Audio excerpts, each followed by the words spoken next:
In this video, I'm going to show you how to put Excel sheet in Miro. So the first thing that we'll need to do is open up a blank board.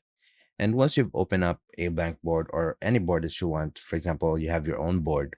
Now, all we need to do next is go over to the Tools, Media, and Integrations. Click on it and search in the tools upload. So just scroll down to the very bottom if you don't want to search, which is over here, upload from Google Drive and more. Click on it and click on my device where we will be uploading our Excel sheet. So I have an Excel sheet right here.